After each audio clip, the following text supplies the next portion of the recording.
열왕기상 20장 35절입니다. 35절부터 마지막 절까지입니다. 오늘 말씀은 좀 특이한 그런 말씀이라고 할 수가 있습니다. 이 말씀은 그냥 독립적으로 여기에 있는 게 아니고 어제 말씀하고 연결이 된 거죠. 그 베나닷을 살려준 그 사건에 대한 하나님의 말씀을 한 선지자를 통하여서 전하는 그런 내용입니다. 그래서 20장 전체는 무명의 한 선지자, 오늘 나오는 이 선지자의 무리 중 한 사람이 22절이 말하는 그 선지자, 그리고 앞에서 나왔던 한 선지자하고 같은 사람은 아니죠. 같은 사람은 아니겠지만 13절에 말하는 한 선지자하고 22절의 그 선지자는 같은 사람이죠. 근데 이 35절의 선지자의 무리 중 한 사람은 같은 사람은 아닌 것 같아요. 그러나 공통적인 것이 다 이름이 나오지 않는다. 무명의 선지자다. 그러니까 아무리 타락한 시대라 해도 그 수가 소수라고 해도 하나님을 믿는 사람은 있다. 어두운 시대에도 신실한 하나님의 종은 있다 하는 것을 이 본문을 통해서 우리는 또 다시 확인을 해요. 그런데 이 무명의 선지자들의 하는 일, 그들의 사명, 그들은 이름도 세상에 못 남기고 사라져 갔는데 그 인생이 어떤 가치가 있느냐 할 때 그게 하나님의 말씀을 증거하는 것이 그들의 인생의 가치, 존재 이유다 하는 것을 우리는 이 말씀을 통해서 알 수가 있습니다. 선지자가 등장하는 이유는 이번 이 전쟁이 어제 우리가 봤던 아합이 승리를 하고 아람 왕 베나닷을 사로잡는 이 전쟁이 그것을 그 어떤 역사의 변동, 이 이스라엘 북왕국 이스라엘이 이제 어떤 변화를 맞이하게 되는 그런 그 배후에 하나님이 계시다 하는 것을 보여주는 그런 선지자의 등장이라고 할 수가 있습니다. 어제 말씀에서는 그 주제가 이 승리의 주인공이 누구냐 하는 것이었죠. 그러니까 인간 중에 누가 아합이 이겼느냐 베나닷이 이겼느냐 하는 누가 승리했느냐 하는 것보다 더 중요한 것은 그 배후에 계시는 하나님의 뜻이 무엇이냐 하는 것이 훨씬 더 중요한 것이죠.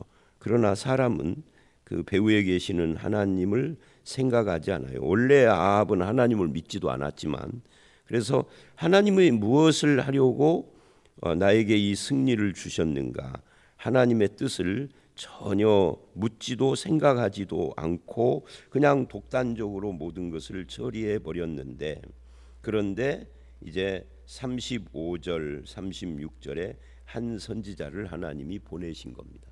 이 하나님께서 이 한 선지자에게 뭐라고 했는가 하는 것은 읽어보면 나오지만 이 선지자를 부르시거나 어떤 사명을 주시거나 하는 내용은 다 생략이 돼버렸어요. 그러니까 이 사람은 그야말로 무명의 선지자인 거죠. 그런데 이 선지자는 하나님의 말씀을 들고 이제 가는 거예요. 근데 가기 전에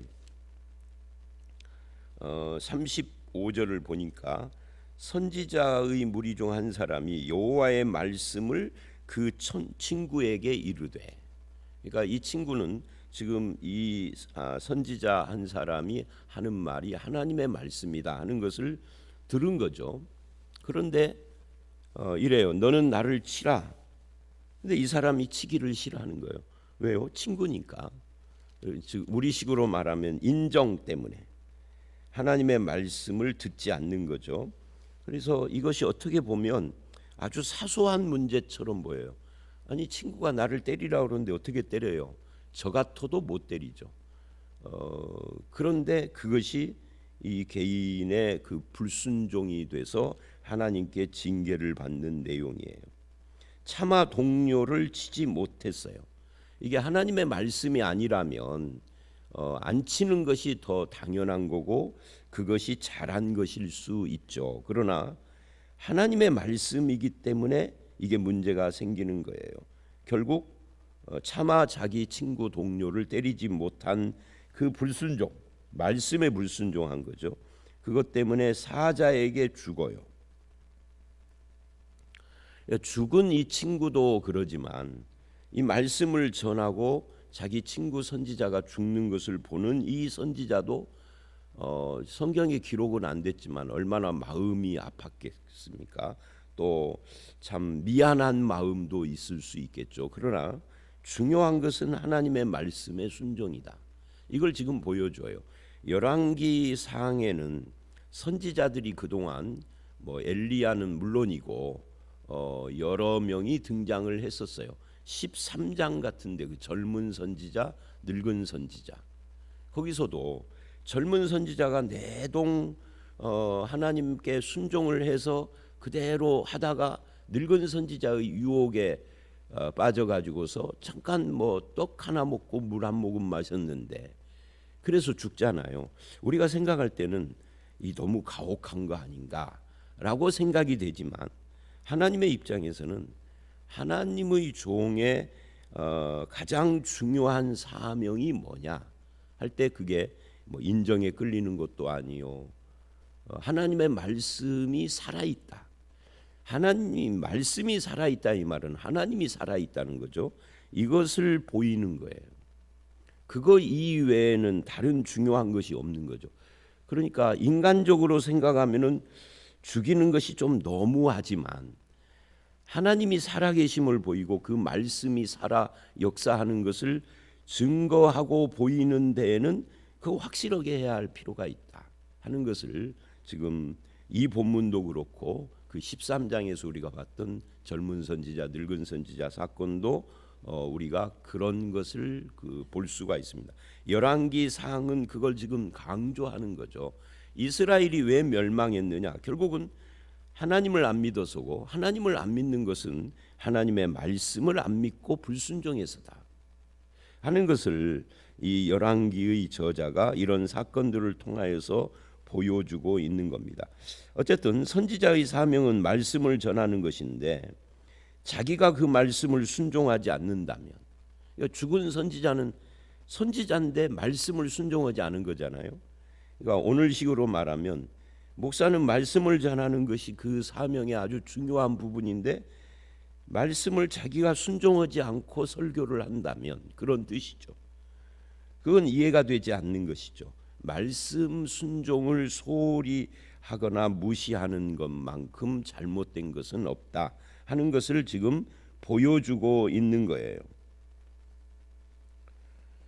그래서 하나님의 기준은 하나님의 종의 성품 이전에 하나님과의 이 관계, 즉 말씀의 순종이 더 중요하다. 인간관계를 잘 하는 것도 중요하지만 그 이전에 하나님의 말씀에 순종하기를 원한다. 물론 말씀에 순종하고 말씀을 바르게 전하고 하는 것이 전제가 된다면 성품과 인간관계도 중요한 거죠. 그러나 우선순위를 말한다면 성품과 인간관계 이전에 말씀 순종이 먼저다. 그리고 그 다음에 성품, 그 다음에 인간관계 이렇게 가는 거죠. 여기서는 지금 인간관계 때문에 차마 인정 때문에 때리지 못하는 이 사람을 통해서 그런 것을 우리가 배운다 하는 거죠. 그리고 이제 37절 또 다른 사람을 만나서 너는 나를 치라 하매 그 사람이 치되 상하도록 쳤다. 자, 그러면 왜 이렇게 치라고 할까? 그것은 이제 아합을 만나기 위하여서 그런 거예요. 아합을 만나서 내가 그 이만저만해서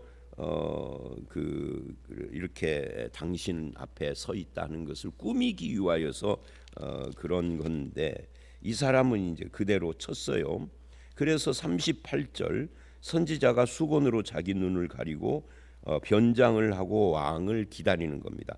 그러니까 쳐서 상하도록 쳤으니까 지금 부상당한 그런 모습이겠죠. 그리고 이제 39절 왕이 지나갑니다. 이 39절서부터 43절은 하나의 문단이라고 할 수 있겠죠. 그러니까 35절로 38절이 첫 번째 문단이고 두 번째 문단이에요.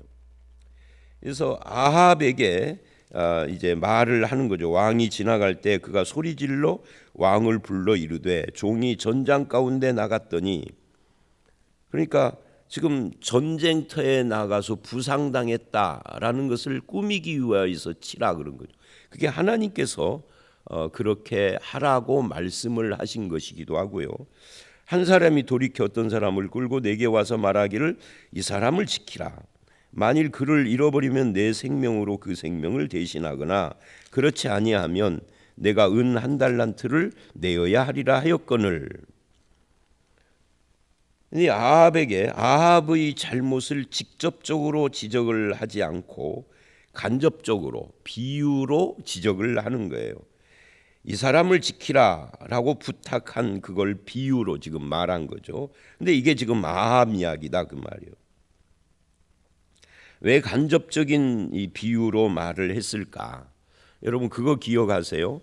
선지자 나단이 다윗이 밧세바를 범하고 그 남편을 죽였을 때 찾아와서 다윗에게 직접 당신이 왜 살인을 하고 간음을 했느냐라고 하지 않고 비유를 들었죠. 어떤 때는 비유를 들어서 말하는 것이 훨씬 더 효과적일 때가 있어요. 사람이 완악하기 때문에 그렇습니다. 직접적으로 이야기를 하면 반발을 하지만 비유를 통해서 깨닫게 하면은 반발심이 조금 줄어들잖아요. 이제 그런 의미에서 자기 잘못을 쉽게 깨닫거나 수긍하지 않는 인간을 향해서 지금 비유를 베풀고 있는 거죠. 그러니까 남의 문제라고 하면 다윗도 그랬어요. 부자가 있는데 자기 양을 놔두고 남의 가난한 자의 암양을 취하여 뭐 이렇게 했다 그러니까 다윗이 막 화를 냈었어요. 그놈이 누구냐, 그 못된 놈을 잡아서 죽여라. 그랬더니 나단이 당신이다 이렇게 이야기를 해요. 그러니까 다윗이 깨닫죠. 아, 내가 잘못했구나. 이게 남의 일에는 우리가 저 나쁜 놈을 하고 욕을 하는데 자기 일에는 관대한데 비유를 베푸니까 그것을 금방 알아듣는, 이 다윗은 믿음의 사람이니까 그랬지만 하여튼 아합도 이렇게 비유를 베풀어요. 그래서 자기의 잘못을 깨닫게 만드는 거죠. 사람 속의 욕심이 이런 죄를 분별하는 것을 막기 때문에 비유가 필요한 거다. 그래서 하나님은 인간의 그런 속성을 아시고 그리고 이제 아합에게 그렇게 접근을 해서 깨우치게 하시는 거예요. 문제는 아합이 깨닫기는 했지만 43절을 보면 이렇게 결론을 내려요. 이스라엘 왕이 아합이죠. 근심하고 답답하여 그의 왕궁으로 돌아가려고 사마리아에 이르니라. 그리고는 내일 말씀 21장 5절 4절 끝을 보면 아합이 근심하고 답답하여 식사를 아니하고, 그러니까 그 모습을 보고 그 안에 이세벨이 등장을 해서 이렇게 이야기가 진행이 돼서 또 다른 죄를 짓는 모습, 그게 이제 나봇의 포도원을 빼앗는 이 나쁜 짓을 또 하는 거죠. 그러니까 이 근심하고 답답하여 하는 것은 어떤 의미입니까? 회개의 기회죠. 그러니까 하나님은 이 비유를 통해서 아합을 근심하고 답답하게 해서 뭐를 하는 거예요?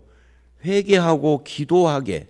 근심을 할 일이 생겼으면 회개하고 답답한 일이 생겼으면 기도해야 하는데 아합은 그거를 안 하는 거예요. 하나님은 기회를 주신 거죠. 어떻게 보면. 그러니까 우리가 성경에서 쭉 본 것처럼 아합은 진짜 나쁜 놈이잖아요. 이스라엘 전체를 바알 신앙에 물들게 한 진짜 나쁜 놈이에요. 근데 하나님은 지금 이렇게 선지자를 보내서 비유를 베풀어 회개의 기회를 주고 있다 하는 것이 대단한 거예요. 근데 그 회개의 기회를 아합이 날려버리고 있는 거예요. 그냥 근심했을 뿐이에요. 답답할 뿐이에요. 회개는 하지 않아요. 기도를 하지도 않고요. 누구나 죄를 지을 수 있어요. 제가 이 아합 이야기를 하면서 다윗 이야기도 함께 한 이유는 다윗도 아합 못지않는 죄를 지은 거죠. 아합은 국가 전체를 도탄에 빠뜨리는 죄를 지었지만 다윗은 한 가정을 파괴했잖아요. 어떤 것이 더 큰 죄예요? 우리는 국가를 도탄에 빠뜨린 것이 더 큰 죄라고 말할 수 있겠지만 하나님 보시기에는 같은 죄예요. 그러니까 이완영이와 조선을 일본에게 팔아먹어버린 죄나 저와 여러분이 짓는 죄가 어느 죄가 더 큰 죄냐? 이 개신교는 말이죠. 천주교하고 달라요. 천주교는 죄를 분리를 합니다. 큰 죄, 작은 죄. 그래서 천주교에서는 대죄, 소죄라고 그래요. 그런데 성경 어디에 대죄가 있고 소죄가 있어요? 천주교는 그렇게 말하는 이유 중에 하나가 예수님께서 성령을 회방하는 죄는 사함을 받지 못한다 하는 그 말씀을 근거로 그렇게 하는데 사실은 그것은 큰 죄, 작은 죄를 나누는 게 아니고 예수를 안 믿는 죄를 말하고 있는 거거든요. 그래서 사실은 이완용이가 나라 팔아먹은 죄나 저나 여러분이 짓는 죄가 같은 죄와 하나님 앞에서는 이 죄도 지옥 갈 죄지만 저 죄도 지옥 갈 죄고 같은 거예요. 그런데 다윗은 용서받았거든요. 왜 용서받았죠? 회개해서요. 아합이 용서받지 못한 것은 더 나쁜 놈이라서 용서를 못 받은 게 아니에요. 회개의 기회를 주지만 회개를 하지 않는 거예요. 그런 의미에서 우리도 이 말씀을 통해서 그런 우리 모습을 한번 되돌아봐야 할 필요가 있습니다. 자기를 살펴라 하고 기회를 주신 것이죠. 누구나 죄와 불순종에 빠질 수 있습니다. 문제는 하나님의 이 책망과 지적을 깨닫고도 회개하지 않는 것은 하나님을 믿지 않는, 회개하는 사람은 하나님을 믿는 사람이 분명한 거죠. 그것이 다윗과 아합의 차이다. 하나님은 회개하는 사람은 안 믿는 사람들이 기독교를 비판할 때 너네는 죄짓고 회개만 하면은 다 용서해 준다며라고 하지만 맞아요. 맞습니다. 죄짓고 회개하면 용서해 주십니다. 하나님이. 근데 그렇게 비판하는 너는 회개도 않잖아. 그게 중요한 문제예요. 하나님은 회개치 않는 삶을 심판하십니다. 그래서 누가 지옥에 가느냐 하면 죄인이 지옥 가는 게 아니라 회개치 않는 죄인이 지옥 가는 거예요. 천국은 죄가 없는 사람이 가는 게 아닙니다. 죄를 회개하고 용서받은 사람이 가는 겁니다. 인간은 아담 이후로 다 죄인이에요. 예외가 한 사람도 없어요. 다 세종대왕도 이순신도 다 죄인인데 여러분의 조상도 죄인인데 어째서 우리는 천국 가느냐면 회개해서 용서받아 가지고 가는 거예요. 그 용서의 근거는 뭐죠? 나의 회개에 있는 것이 아니라 예수 그리스도의 십자가에 있는 거죠. 이 십자가가 근거가 돼서 회개가 가능하게 된 거죠. 그러니까 하나님의 사랑이에요. 회개도 은혜인 거죠. 그 은혜를 받은 사람인 거죠. 그래서 다윗과 아합이 이 본문은 다윗과 아합을 비교해서 꼭 읽으셔야 할 필요가 있어요. 똑같은 상황에서 다른 반응을 했다. 다윗은 네가 그 사람이다 하는 순간 회개를 했어요. 그러나 아합은 그냥 근심하고 답답할 뿐이에요. 그걸로 그냥 끝이에요. 그리고 내일 말씀으로 이어져서 더 큰 죄를 짓고 있는 나봇을 죽이는 그런 일로 연결이 되고 있다 하는 것을 우리는 살펴보면서 하나님은 회개하는 것을 기뻐한다. 그래서 이제 제가 39절에서 건너뛰어서 43절로 마무리를 해버렸습니다만은 40절로 42절을 보면 종이 이리저리 이를 볼 동안에 그가 없어졌나이다. 그건 이스라엘 왕이 그에게 이르되 네가 스스로 결정하였으니 그대로 당할. 이게 지금 비유적으로 이스라엘 왕이 베나닷을 놓아준 것을 이렇게 말한 건데 이 아합뿐만 아니라 우리도 그렇고 다윗도 그렇고 남의 일에 대해서는 정확한 분별을 합니다. 그잖아요. 우리도 인생 살아오면서 남이 한 일에 대해서 이게 옳으냐 그르냐를 정확하게 분별을 해요. 문제는 똑같은 일을 내가 나의 문제로 바꾸고 보면은 분별이 안 되는 거예요. 다윗도 아합도 지금 비유로 남의 일 이야기를 하니까 금방 확실한 결론을 내리잖아요. 네가 스스로 결정하였으니 그대로 당하라. 근데 이게 아합이란 말이에요. 아합이 결정을 했으니 결정한 대로 아합이 당해야 한다. 하나님의 심판을. 그런 이야기예요. 이제 그렇게 대답을 하자 41절 그가 급히 자기 눈을 가린 수건을 벗으니 이스라엘 왕이 그는 선지자 중의 한 사람인 줄 알아본지라. 선지자가 왕에게 이렇게 말을 합니다. 여호와의 말씀이 내가 멸하기로 작정한 사람을 베나다시죠. 내 손으로 놓았은즉 내 목숨이 그 목숨을 대신하고 내 백성은 그의 백성을 대신하리라. 하나님이 아합과 이스라엘을 심판하시겠다 하는 이야기입니다. 그래서 이제 마지막으로 이 본문을 통해서 우리가 또 확인하는 것이 그거예요. 금방 제가 이미 다 표현하고 설명을 했지만 우리가 남의 문제는 정확하게 판단하는데 내 문제는 정확하게 판단 못한다. 손이 안으로 굽으니까 그러는 거죠. 그래서 우리는 겸손해야 하는 거죠. 국가의 어떤 일들, 뉴스를 들으면 우리가 금방 저 나쁜 놈하고 이렇게 판단을 하는데 자기가 그런 삶을 사는 것은 모르는 거죠. 이건 목사도 똑같죠. 예외가 아니죠. 사람이니까. 그래서 우리에게 필요한 것이 뭐예요? 객관적으로 나를 판단해 줄 하나님의 말씀인 거예요. 그래서 오늘 본문은 결국 원점으로 또 돌아와서 하나님과 하나님의 말씀. 우리가 말씀 앞에 서서 그래서 야고보가 말씀을 뭐라고 부르죠? 말씀을 거울이다라고 부르는 거예요. 근데 문제는 뭐냐면 거울을 보면서 이거 내가 잘못됐구나. 깨달아요. 이거 고쳐야 되겠구나. 그리고 돌아서면 거울을 이제 내려놓으면 그러면 금방 잊어버린다. 이게 야고보가 지적한 거잖아요. 이게 우리의 연약함이에요. 그래서 끊임없이 말씀 앞에서 자기를 돌아보고 잊어버리는 자가 아니라 그 말씀을 자기에게 적용해서 순종하는 삶을 살아야 한다 하는 것을 이 본문을 통하여서 또 다시 배우게 됩니다. 저와 여러분이 늘 하나님의 말씀 앞에서 하나님과 함께 동행하는, 그래서 자기 삶을 잘 비춰보고 순종하는, 근심하고 답답한 일이 있으면 뭐 한다고요? 기도하고 회개하는 그런 삶을 살아가시는 저와 여러분들이 다 되시기를 주의 이름으로 축원합니다. 함께 기도하겠습니다. 하나님, 무명의 한 선지자들이 계속 등장하는 것을 봅니다.